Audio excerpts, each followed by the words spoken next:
Everybody, it's Jeremy. Welcome back to the Slowest Blitz, where we are playing Asphodel. It's turn 57. I'm pretty sure it's 57. I don't know why the turns aren't just like...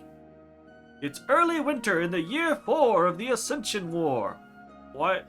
Turn... Blah, blah, blah. Just, why is the turn not here? Whatever. I'm bitching for no reason. We got stuff! Let's see. Oh. Agartha attacked Kepria, not Shadow Glade, or wherever the fuck we were hoping they were gonna attack. So that's unfortunate. We do have a small number of mannequins here, namely a behemoth, but they're gonna get popped. That being said, we kill nothing, but he continues to attrition himself, which is interesting.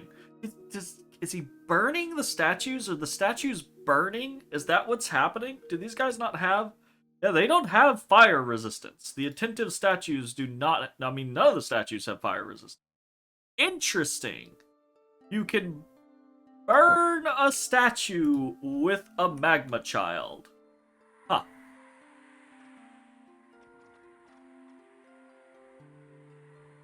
Yeah, you can see they're just burning. A couple of them burn out. Huh. That's kind of cool. All right. Anyway, so we get hit in Kepria. We get hit in Sitha. Ah, fuck. Okay, so we left a large stack in Sitha in the hope that he's gonna send, 5 Knights of Avalon, or like a Knight Commander with a, bottle or some shit like that, but he sends a bunch of fucking Knights of Avalon, so we're definitely fucking toast here, which is unfortunate. We're not gonna kill anything. That is, I think, probably one of the biggest issues with what we having to face this build on man is we don't cause any attrition. A lot of times, often when two factions, two nations are going back and forth like this, even when someone sends out elite troops in a large stack like this, often if they're running into something other than PD, the something else causes a small amount of attrition, right? It still hurts, but it's a small amount of attrition. So that small amount of attrition builds up over time, right? So rather than dealing with 57 knights, you're dealing with 54 knights. And then rather than dealing with 54 knights, you're dealing with 48 knights. And the further you reduce that number through attrition, the more and more, or the less and less effective that number becomes, basically, right? Or that stack becomes. We don't get that. And it's in fairness, it comes at a counter, right? When you're doing that whole nation dance and slowly attritioning someone else, normally it's costing you gold, right? Because you're recruiting units, sometimes gems, gold or gems, right? It's costing you some sort of resource. It's not really costing us much of anything. Bodies are our resource, but we get those for free, pretty much. So it's not really costing us anything except for bodies, which does matter in the long run, but we're also not gaining any attrition. So there's pros and cons to it. It's just, if we could throw a stack of 200 mannequins at a stack of 50 Knights of Avalon and kill 2 or 3 Knights of Avalon each time, my god, that would be an entirely different situation. Now, in fairness, we can do that. It just requires specific mannequins, and those aren't the mannequins that we have hundreds of. Those are the mannequins that we have, 50 of here, 60 of there, etc., etc. Interesting situation. We attack the knights once again with fewer mannequins, but there are fewer knights. Can we win this time? You know what? We might have lost again if... Okay, look at that. That's fucking hilarious. If these knights had gone straight forward into this stack, they just deviate, right? Like, they just go for the center. If they had just gone here and smashed this, and then kept fighting, they'd kill these quickly, and then they'd fight into this. They might have actually won, but they all just go center, and they leave their knight commander to the wolves, in theory. That might be the only reason why these knights didn't win 3 times. That's pretty hilarious. Yeah. Love it. So we finally take that. We get hit a lot by man this turn. We get hit in Frosted Peaks. We have another one of these Knight Commander scenarios. It might be the same one. Not enough mannequins here to make a difference.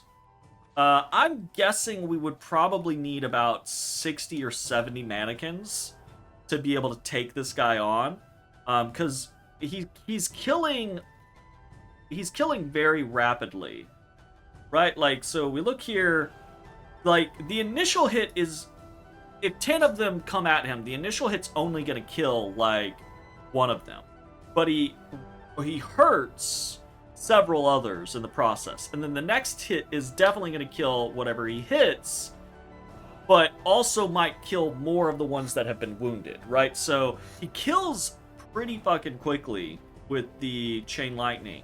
So I think we'd probably need, like, I say 60 or 70, probably closer to like 80 to 100. Hello, kitty cat. Hello, kitty. Mwah. But yeah, we can see, right, like, he does take a little bit of damage here or there.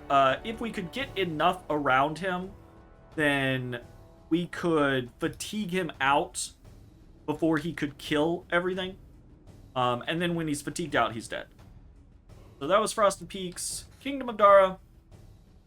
Okay, so we get a big mana-ish stack of Landless Knights, Longbows, a bunch of Monks, a couple of Crossbows, and a couple of other mixed units here or there. We've got basically nothing here, so it's very dead. A lot of Archers. Man, those trees were getting shot to shit. So that was Kingdom of Dara. So we can see he's got 130 Longbows, 118 Landless Knights, right? So he's rocking a pretty sizable force here for what we're dealing with, for, like, raids and counter raids. Like, sending something like a stack of 200 mannequins against this is going to get obliterated because the Longbows are going to get a lot of kills before the mannequins reach the lines, and the monks are going to do a shit ton of work, while the Landless Knights are just gonna be able to hold. So that's annoying. We popped onto Sylvania just to take a look, and we die because our retreat is cut. And we get attacked in Lovendalen. So we've got another stack of monks and kushis, and this is nothing. So, not good, right? We've got a bunch of push happening, but it's kind of what we expected. We were hoping to, like, try to snag a couple of little cheeky kills here or there, but this is kind of what we anticipated. I think probably the biggest, or the biggest surprise, yeah, is probably Agartha going for Kepria, not going straight for Shadowglade. But, I mean, why would they? We beat them on it last time. Why would they go right back for it? But, you know, we'll see. Unexpected event in Goodwater, we get Dominion +3. That's actually pretty good for us because our Dominion is slowly getting pushed down. We get to witness a battle in the Boar Woods as a bunch of barbarians. It really only has 1 PD here. I get that you get the free 1 PD, and I don't know, like, it just feels weird to not PD your own provinces, even like up to 6 or something like that, just to try to defend against small events. Anyways, we get discovered in Haloma. We patrol some troublemakers, and we can't afford our ship. What are we doing this turn? Not a lot. So we are sending out a stack of boars into Shade Forest, and we are attacking into Bycliff with the forces from Goodwater. Now, he might just attack from Kingdom of Dara. He might just move down into Bycliff. That is entirely possible. If he does, right, we've got 155 units here. He's going to wipe that with the 200 units that he has from Kingdom of Dara. But if he doesn't move down here, this does help block both his path and Agartha's path, depending on what they decide they're going to be doing. And we're basically just trying to stay mobile, right? Like, the force we have in Shadowglade is big enough to fight the Agarthan force, and potentially it's big enough to fight whatever man force gets sent, though likely we'll lose, right? So we're just tossing out things to try to cause damage along the way, things that are less consequential, basically. Unfortunately, we don't have a lot of ability to kind of throw a bunch out if we want to also try to do a big battle. So we are just patrolling in Shadowglade for the most part, trying to get that big battle. We got a couple of other things going on. We are forging a skull staff because we were trying to have an easier time of casting some death spells. We've got Life After Death of Rigor Mortis up on our gray one, but we basically don't, and we have another gray one that has good death, but splitting them up fucks them up, right? So we really can only have Rigor Mortis going in one location right now. So basically, we just want another skull staff so we can potentially throw it on one of these panic apostates and maybe do a Rigor Mortis without much else being backed up, right? Like, we have 100 units here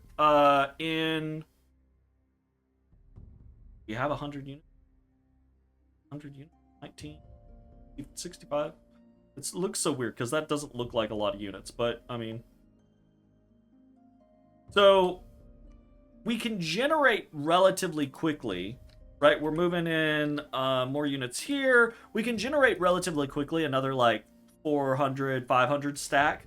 And if we have that in Asphodel, along with someone who can Rigor Mortis, it's, you know, there's a chance that we screw over a sieging force or something like that that's trying to take us on while our army is elsewhere, right? So we're trying to compensate for that kind of concept. We're also summoning Leogryphs in Shadowglade and in Asphodel. I'm not entirely sure why I made the decision to go for Leogryphs instead of just, like, summoning more Carrion Lords or something like that. We're doing a lot of reanimation otherwise. We're doing a lot of patrolling. We've got a lot of reanimation and summoning going on in Asphodel. We got basically no research to speak of because we're patrolling in Shadowglade. But for the most part, we're basically just hoping someone tries to pick a fight with us in Shadowglade. We've talked about all of the things that we're basically doing last time, right? Nothing's really changed here.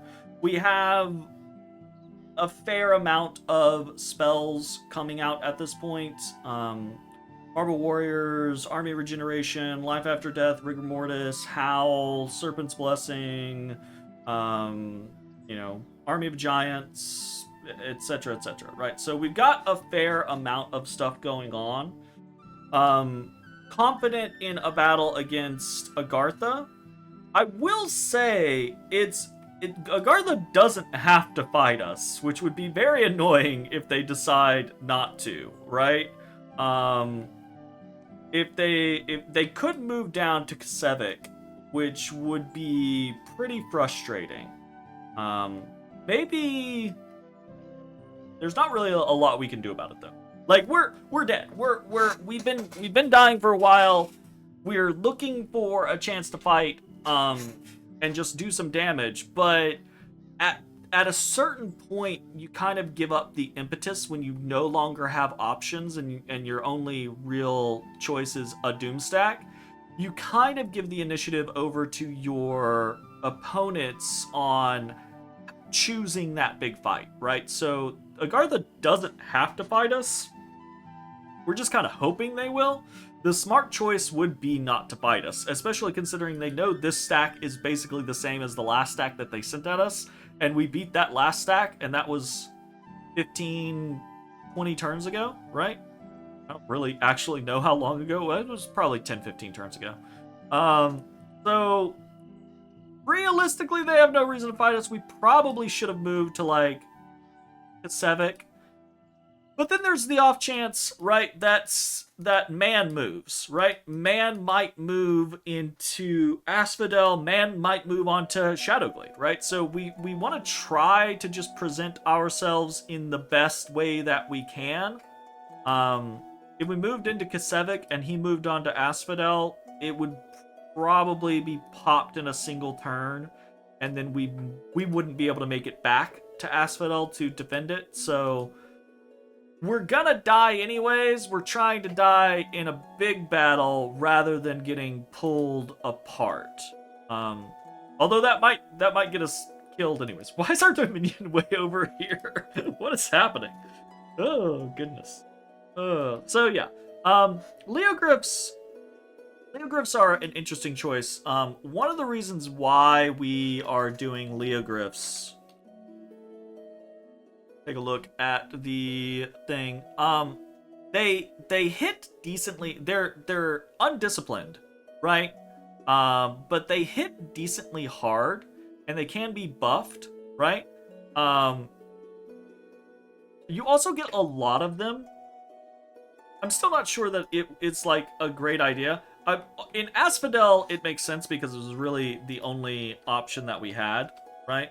So Leogryphs, you get 20 plus for 12 gems, which I think is pretty good value. I think Leogryphs are actually pretty alright. I'm not sure why we're doing Leogryphs over here rather than just summoning, I don't know, something else. Maybe it was just a choice of like, hey, I don't want any of my Panic Apostates or Carrion Lords to not be present, so I can't actually get any, I can't summon a Carrion Lord, and more bodies would be better. I will say, like, a Leogryph in theory has a chance of hurting